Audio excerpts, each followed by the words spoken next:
Next, we shall see what are vectors in Java. Java supports the concept of variable arguments to methods. That means if you have a method, Java allows you to have variable number of arguments supplied as input to those methods. Now this is possible due to the concept of vectors implemented in Java. Vector class is present in java.util package. It is a generic and dynamic array. Now the name generic tells you that the same vector can be used to store different types, and second, it's a dynamic form of array. That means at any point of time it can increase its size, it can be shrink to the size, and at any point of time any element can be removed from this particular vector, any element can be added to the vector, and it becomes flexible. Now vectors in Java, they can store heterogeneous objects. Remember, arrays are the data structures that are used to store homogeneous elements. That means if you have an integer array, you will be able to store only integer values. You will not be able to store one integer, one floating point, and so on. That's homogeneous. Arrays are homogeneous, whereas vectors, they can store heterogeneous objects. Each object may also be of various lengths. Now vectors, however, cannot be used to store simple data types, and we need to use wrapper classes, which we are going to discuss in the future chapters, to convert these simple data types into wrapper class types. Now vectors can be declared either with or without size. This is an example of how we declare a vector. We have declared a int vector variable called as int vect, and you see I have not specified any size over here. Another way of declaring a vector is I have again declared a vector variable int vect, and this time I have specified size 3. Now it is actually not required to specify the size. If the size is not specified here, the vector can accommodate unknown number of items. And suppose you specify a size over here, and the number of items, it just goes on increasing in the vector, then that size will overlook this specified size, that is 3. Okay, this is exactly opposing arrays, wherein array you have to specify the maximum size of the array, whereas in vector there is no such convention. Even if you specify a size, it can so happen that this size may be increased. These are few of the advantages of vectors over arrays. The first and most important advantage is that the vectors can store objects of user defined classes or user defined types, which arrays cannot. Vectors can store the list of objects that may vary in size. Vectors, we can add and delete objects from the list as and when required. Now one point to note over here is, although we can have array of objects, arrays can also store objects, but array will be able to store object of only one type. If you have created object of type student, then we will only have objects of student type, whereas in vectors it can store objects of different types, of different classes, heterogeneous. Now these are few of the methods which are commonly used with vectors. We shall see each of these before we actually start implementation. The first method is, here I am assuming that list is the vector that I have created. The first method is add element at in bracket item. This method, it adds the item which is specified to the end of the list. So add element at item, this particular method is going to append, you can say, it can append an item at the end of the list vector. Second, element at 10. Okay, this basically method is used to fetch the name of the 10th index position element in the list. Okay, so whichever element is at index position 10, its name will be fetched by this particular method called as element at. Size. Now this is a particular method that is used to find out the size or the number of objects which are present in the list, vector list. Now remove element item. So whichever element name that you specify here, this particular method is going to remove that element from wherever it is present in the list, it is going to remove that element. Okay. Then you have another method called as remove element at n. Now this is just an advancement to the previous method. What this does is it removes the item that is stored at the nth position in the list.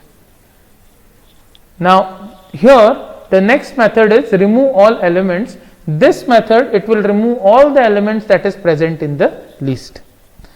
List dot copy into array, as the name suggests, this particular method can be used to copy all the items of the list into the array. And finally, insert element at item comma n. It inserts a specified item at nth position. So having seen these methods, various methods, let us now quickly see a program and let us use these methods and see how the vector works.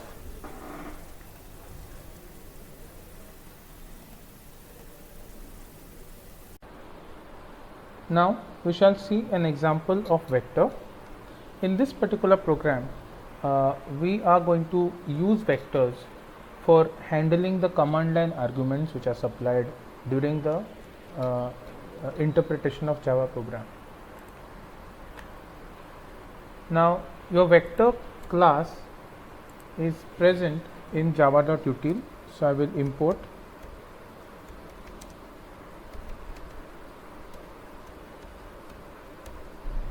java.util.star. So by writing dot star, I am importing all the available classes from java.util package. Then let us create a vector. Okay, this is a simple program wherein we'll take some fruit names from the command line. So we will have a vector called as fruit basket. Now remember that vector is a generic data type. Okay, as a result, we need to specify what kind of data will be inserted into the vector while declaring it. So I'll say vector. Okay, and next in angular brackets we have to specify the data type, string, name of the vector is basket, equal to new vector,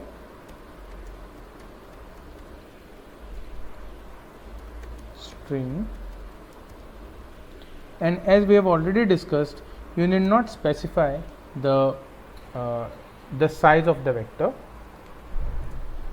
So notice that whatever we write in an angular bracket, okay, this is the data type. Since vector is a generic type, okay, you are specifying that this vector will hold string data. Okay,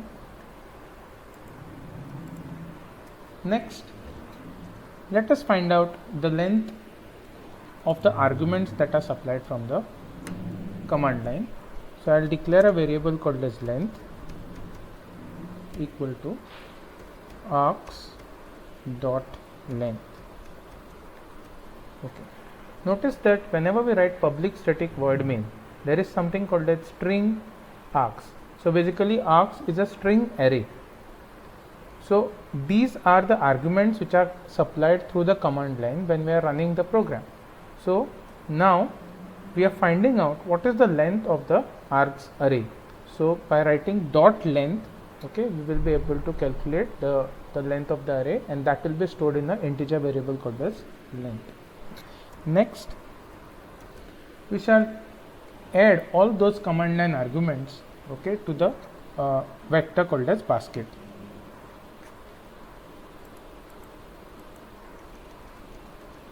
So I'll just put a comment, add elements from command line to the basket vector. Okay, so I will go for a for loop, and I will use a inbuilt method of a vector that is called as add element, that will append the elements to the vector.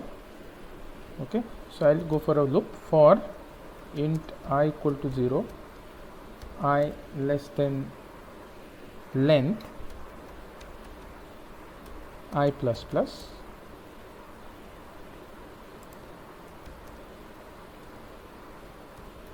and here I will specify what is to be added. So I will say basket dot add element. Which are the elements? Whatever command line arguments which are there, each argument will be added to the basket. Okay. Now let us see what exactly this code will do. Suppose through the command line you have passed 4 arguments, names of 4 different fruits. Okay. So for I equal to 0, okay, 0 will be less than the length, that is 4, that is true. So it will come here, and add element method is going to add the very first argument that is supplied from the command line onto the basket vector. Then I will be incremented, I will be 1, and then again 1 is less than 4. So again the next element args of 1, that's the second element that is passed from the command line, that will be added to the basket, and this will go on. So at the end of this for loop, we will have a basket vector containing all the 4 fruit names which are passed to the command line. Now once this is done, the size of the basket vector must have increased. So let us now find out what is the size, what's the current size of the basket vector. Now that can be done using an inbuilt function, inbuilt method available for vectors, that is called as size method. I'll be declaring a variable called as size now. So size now, it stores the current size of the basket vector.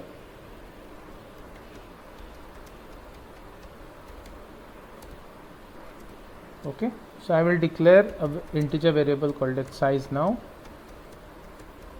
equal to basket dot size, where size is the method that will find out the size of the basket vector. Okay, now we have to now see, print and see what are the elements which are there in the basket vector. The problem is, as we have already discussed, vector elements of the vector cannot be directly printed, since we had inserted the string data type values inside a basket vector, but once they are inserted, vector considers those as objects, and as a result they have to be copied back into a string array, and then that array can be printed. So directly you cannot print the content from the vector. So in order to print the vector basket, we need to copy it. So I'll just write a comment.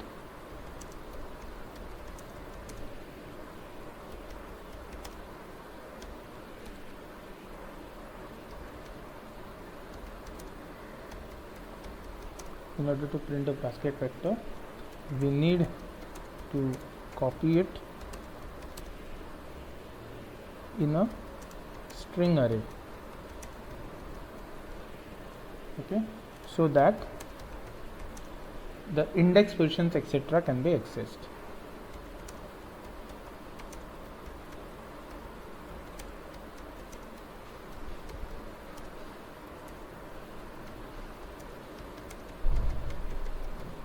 Okay, so now to do this, I'll be using one inbuilt function or inbuilt method that is called as copy into. Okay, this copy into method copies each element of the vector onto the string array.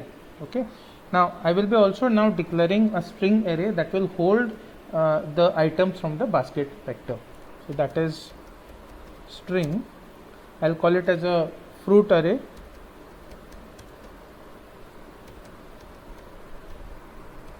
Okay, equal to new string. Okay, and the size will be the size of the basket vector, which is contained in size now variable.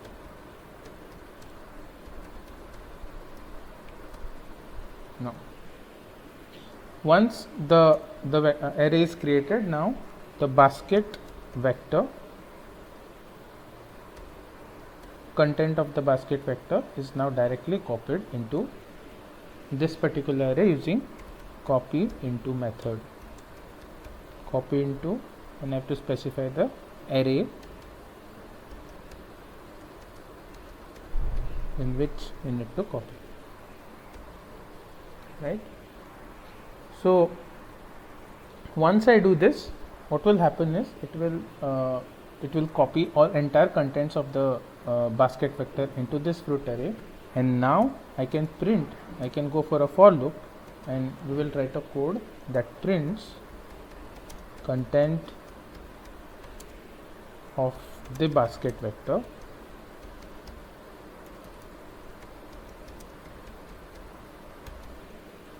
which are now present in fruit vector string array.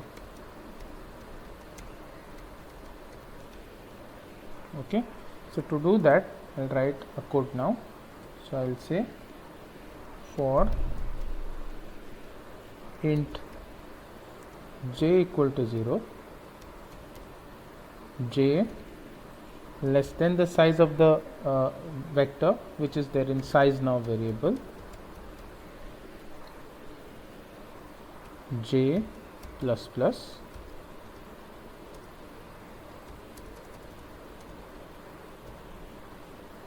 okay, and inside I will just say system dot out dot println. I will print each element of this fruit array of j plus, and I will insert a horizontal tab in between.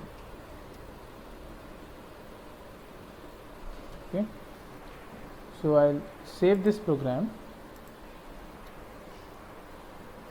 and let us run this program and see what we get. The name of the program is vector demo. We will now run this vector demo program and see. So I will say javac vector demo dot java. Okay, so now the bytecode has been created, and now I will call the Java interpreter, and while calling the Java interpreter I will pass the command line arguments. So I will say Java file name, that is vector demo, and here I will supply the command line arguments. The first name of the fruit will be banana, mango, papaya, orange, and pineapple, and say apple. So these are the command line arguments that we have supplied. Now we execute the program. So you can see that once the programming executed, it will come here, it will come in your code here, right? And the very first thing what it is going to do is, it is first going to find out what is the length of the command line arguments. Now you see here we have supplied 1, 2, 3, 4, 5 and 6. So the length here will be 6. Now for I equal to 0 till I less than 6, okay, this routine will add those command line arguments one by one to the basket, okay, and then we have seen, okay, after the basket is filled, size now variable is going to find out what is the size of the basket, okay, current size of the basket. Then in order to print the content from the vector basket, we need to declare a string array. So we have declared a fruit array, and then we are copying, we use an inbuilt method of the vector that is called as copy into. This method will copy the entire content of the basket vector onto the fruit array, okay, and then using this fruit array we are going to print. and that's how we get the result. Okay, now we'll continue the code. What we will do is we'll try to insert a new fruit called, let's say, strawberry at index position 2. Okay, so I'll just continue the code. I'll say we need to insert, okay, a fruit, say strawberry,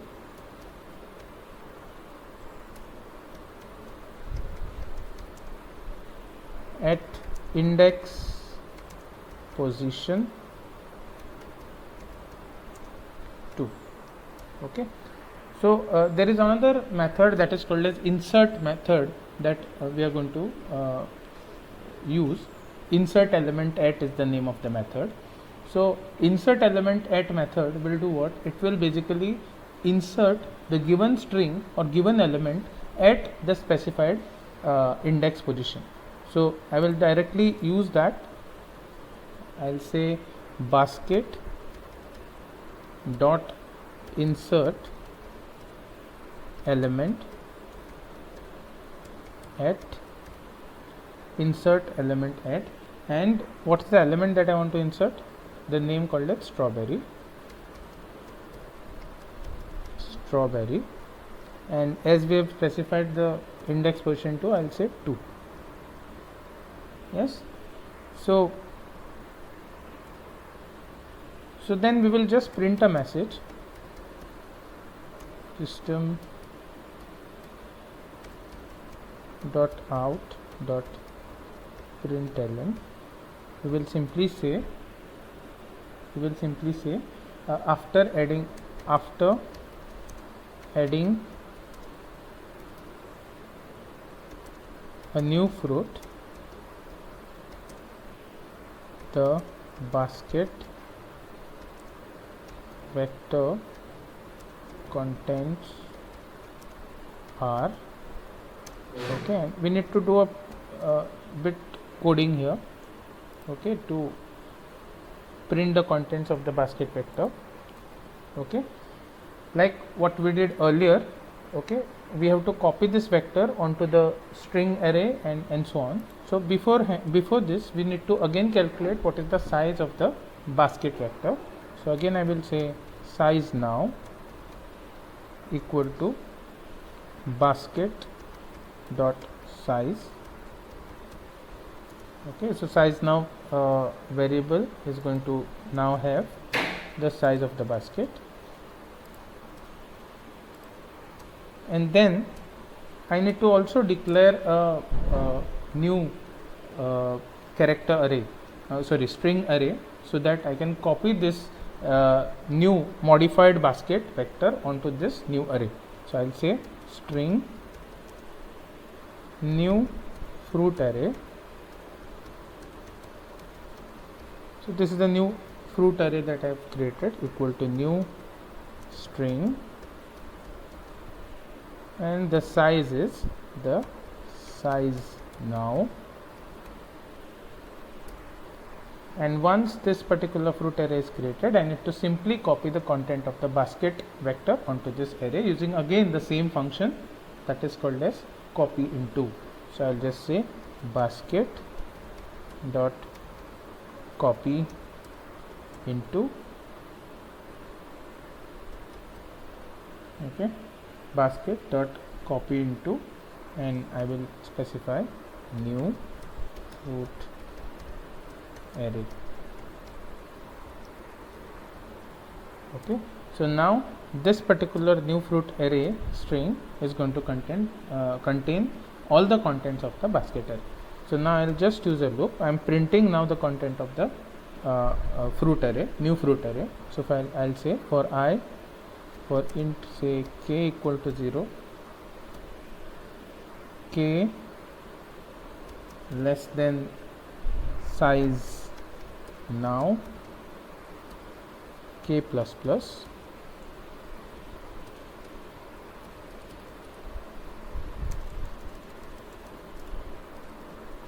okay, and I will simply say system dot out dot println and now I'll print each element of this new fruit array of k, and I will just put a horizontal tab so that the elements can be split horizontally and it can be printed one after the other. So this is the small modification that I have done. I'll again save the program now. Let's check whether there are some errors, if at all there are any errors that we have created. Okay, I'll rerun the whole program. I will say Java C vector demo dot java. Okay, yes, now I'll say vector demo, and I will pass command line arguments, say apple,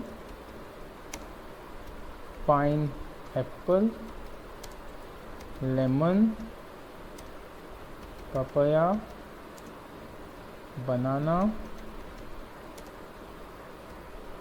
pomegranate,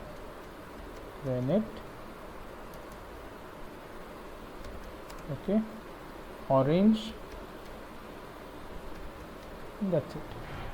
Okay, 1 2 3 4 5 6 7, we have passed 7 command line arguments.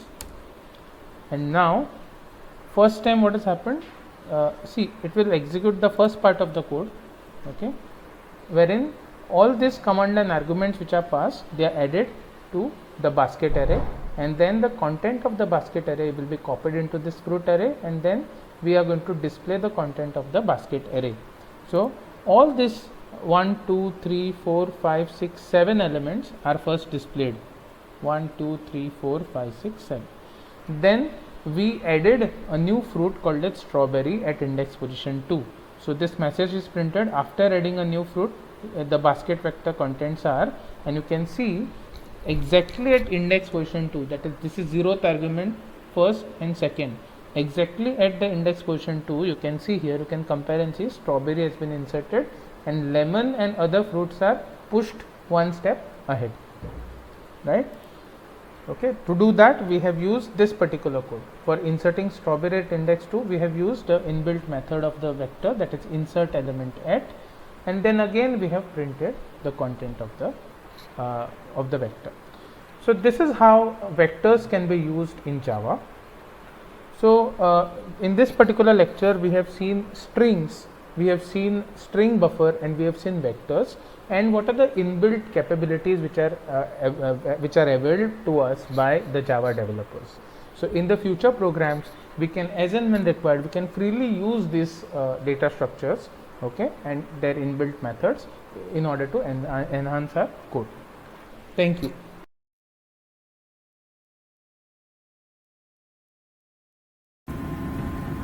Now we shall see some of the ways how data can be input to the program through the keyboard. Okay, so I'll create a new project. There are actually 4 methods how data can be taken as input. So I will show you the first method, and that is using data input stream. I'll name my project as data input string demo. This is the name of the class also, and the name of the project also, right? So data input stream, this basically is a class which is there within the package java.io package. So I will use import statement, import java.io dot data input stream. Okay, then this is the public static void main. So I have to create object of this data input stream.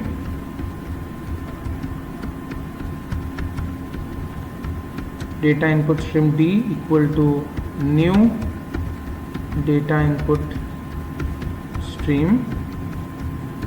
And remember, this data input string object, it takes as an input parameter something called as system.in, which represents the standard input device, that is keyboard. Okay, so now using this D object we can take the different values. Okay, so now in this example we will take some integer values. So int number equal to 0. Okay, then float number equal to 0. I think here there is a mistake, it cannot be 0.0, it is 0. Then I will also create a double variable, double number equal to again 0.0, and I will also create a string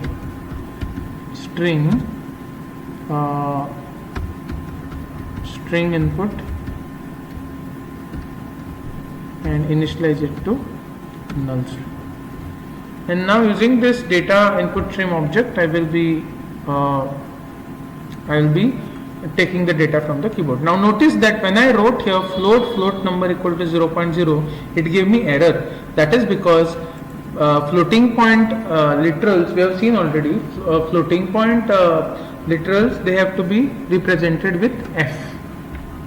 Similarly, if you have a long integer, then there should be L. So you should keep this in mind. Okay. Now system.out.println, I will ask the user to enter an integer.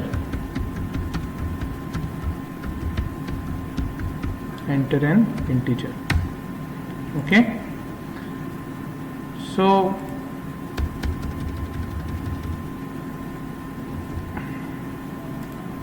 now whatever user enters, that will be stored in int number. So I will say int number equal to, now this data input stream, okay, this has a function called as read line.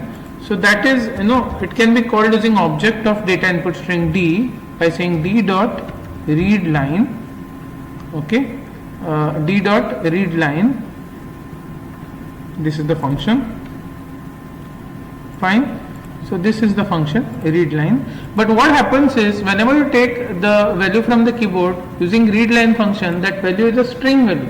So then there are something called as wrapper classes in Java. Each data type has a wrapper class. Like integer has a wrapper class called as integer. Double has a wrapper class called as double. So in this program, I also want to show you how a string value that is taken from the keyboard can be parsed into the required format, data type. So I will be using a wrapper class of integer, which is called as integer, and this wrapper class of integer, okay, it has a member function, and that is called as parseInt. And what this parseInt function does is, it takes a string input, and whatever is the string input, it parses it to integer, and that will be stored in integer. So who is going to give us string input? This d dot read line is going to give us string input. So I am going to cut this and I am going to paste it here, semicolon. So now just see,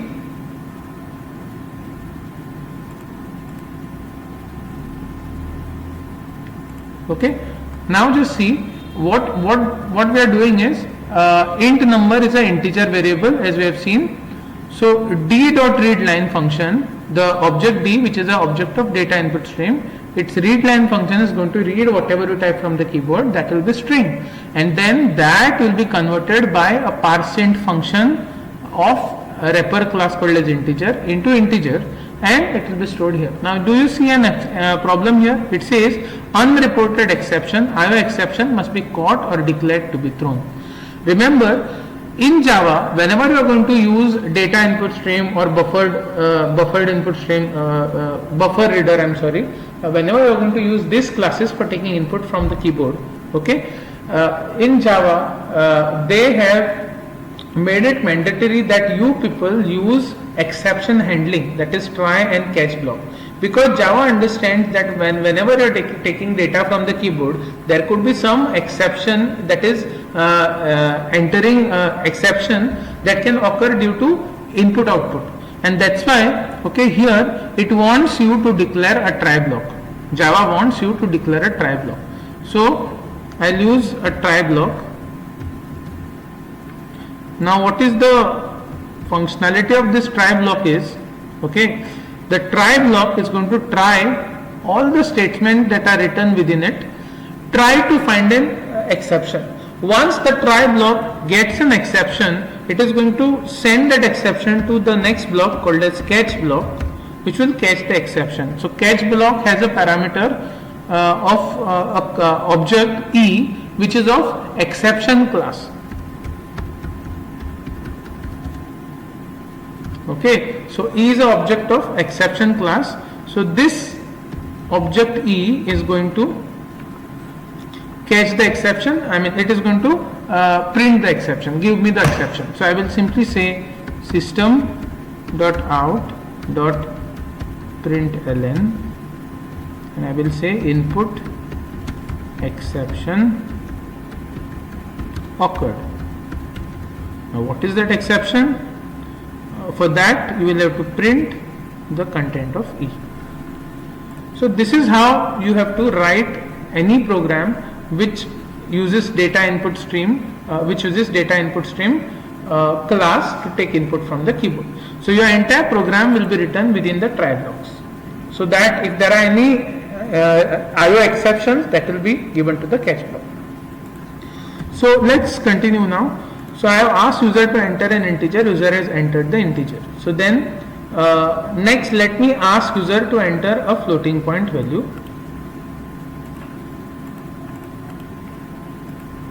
Okay, enter a float value. So similar to integer.parseInt, there is also float.parsefloat, we will see. Now the floating point variable that we have declared is float number equal to, so I will be first writing float dot, okay, parse float, and the string input that you give here is basically the input that is read from keyboard. So d dot read line function, yes, and semicolon. So this will read, it will read the floating point number entered from the keyboard into float number variable. Next, let's ask the user to enter a double number. So enter a double value.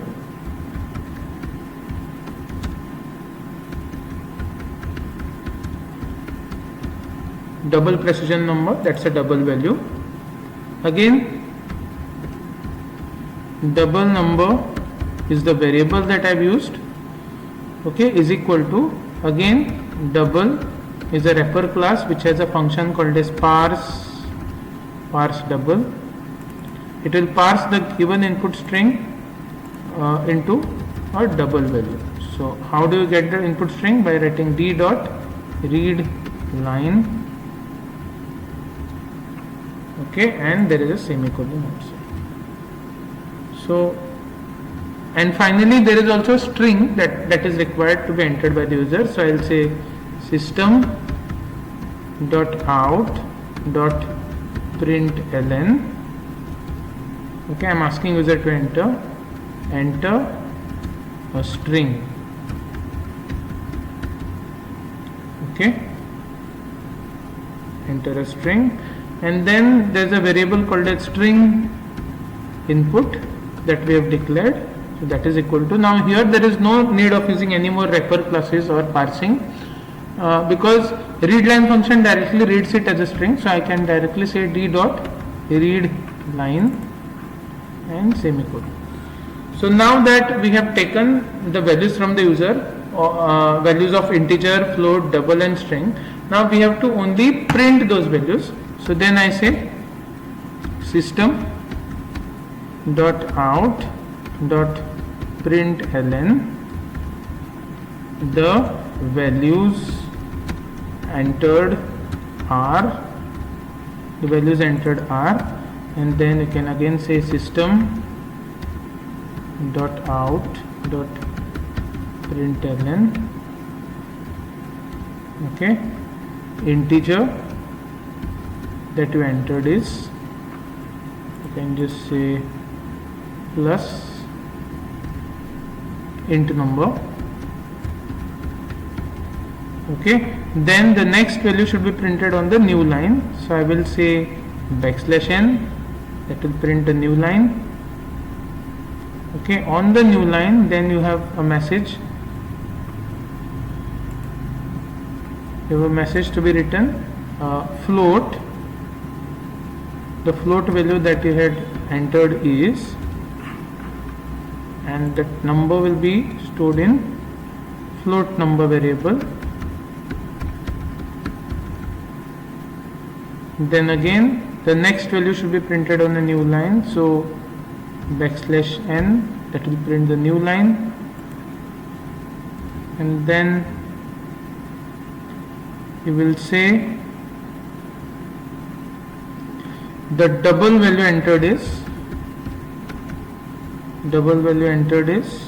and then you're going to print the double value, that is double number, yes. And then since I don't have space, I will type another time system dot out dot println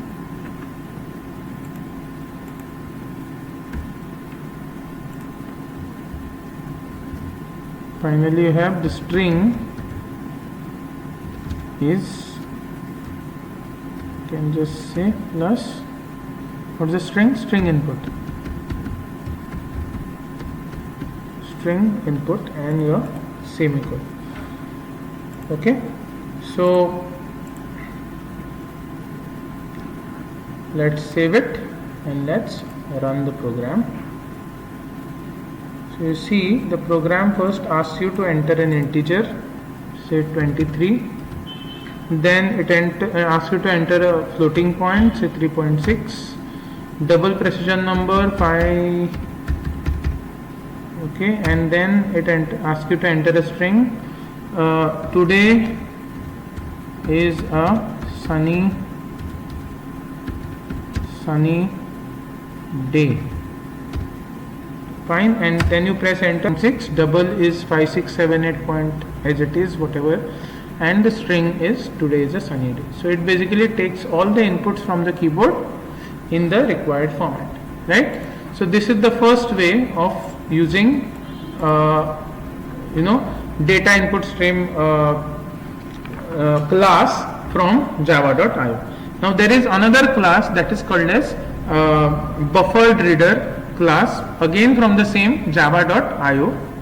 So let's try that. I will just modify the program, okay. So you can say buffered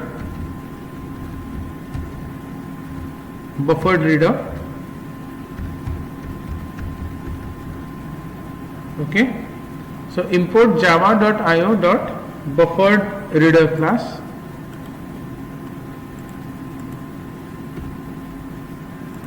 then again see the object of buffered reader, it takes internally as an input object of another class, and that is called as input stream reader. So I'll say again import java.io input stream reader, yes. So actually the name of the class, it has to change, but I am just showing it in the same program, so please don't get confused. This is now buffered input stream demo that I am showing, not data input stream demo, okay. Now, so you don't require data input stream, you require buffered input stream. So I'll just comment this and instead of data input string I will write first we will create object of input stream reader.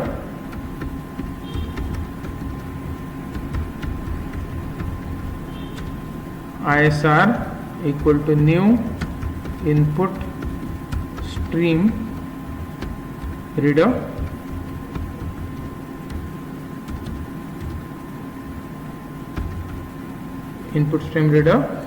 and it takes internally system. Please remember system.in is a standard input device representative, that is keyboard.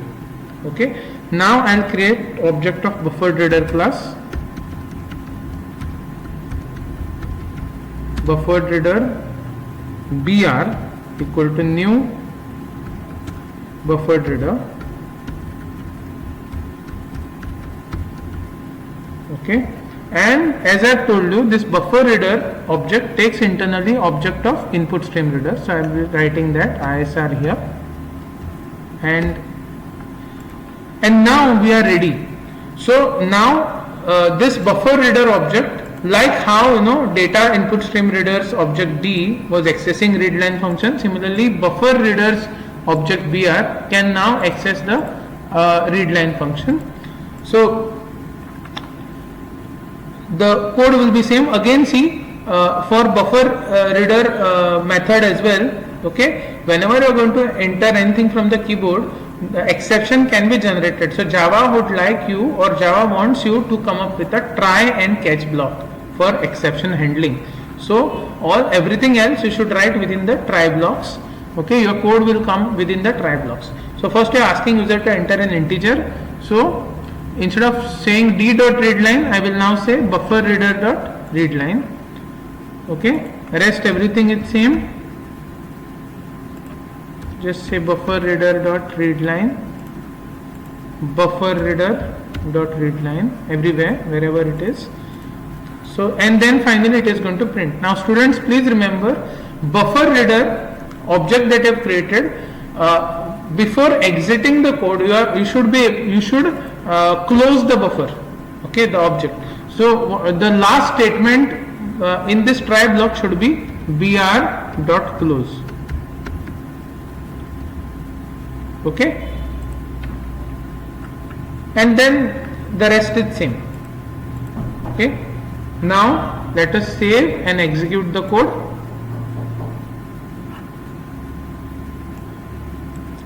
So we are asked to enter an integer, say 23, enter a floating point, say 6.8, enter a double precision and enter a string, hello world. Okay, and there you get the output. So this is the only difference between data input string and buffered reader. The third way of taking input from the computer, from the keyboard, is using another class called as scanner class. Now this is a bit easier than the other two methods. There is a package called as java.util. Okay, and in this java.util package you have a class called as scanner. So I'll delete the previous thing. So I'll say import java.util dot, there's a class called as scanner. Okay, so you have to create object of type scanner. So I'll create an object of type scanner. I'll say scanner sc equal to new scanner, and this as well takes as an input system.in that represents the keyboard. Okay, java.scanner is a sc is the object of type scanner. Okay, and now this scanner class basically has different methods. Like if you want to read the entire string, then there is something called as next line. If you want to read the next byte, then there is a next byte, and so on. So we will see all this. So now we have integer, float, double and string variables.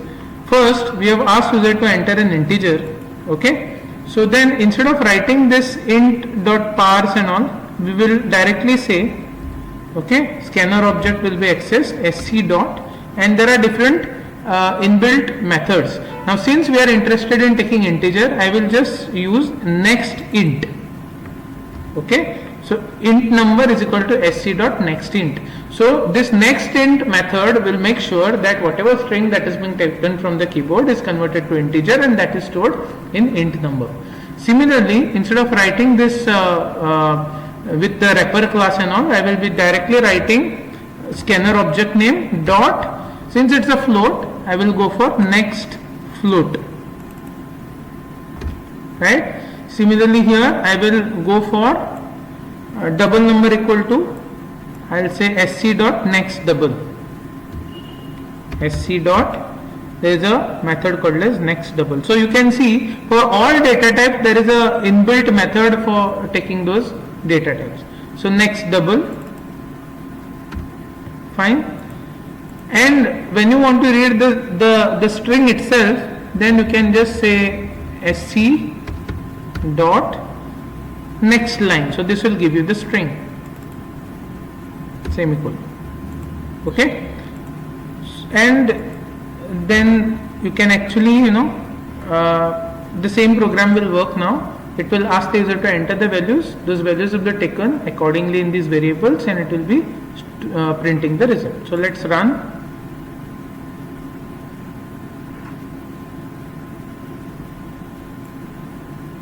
It is asking you to enter an integer, say 34, floating point, say 5.8, double number. Okay. Instead of next line, if you use the function called as next, let's see whether this can solve the problem. So let's check. Integer, say 34, floating point number we have to enter, let's say 54.8, and this could be something like a big number. Okay, now it allows you to enter the string, and the string is hello world. Yes. So students, please note that the function, the method that we have used earlier here, that was next line. So next line will skip the current input and it will go for the next line. So it was taking a blank space, right? Whereas when you use next, okay, it will take the string input. So this is how the scanner class can be used.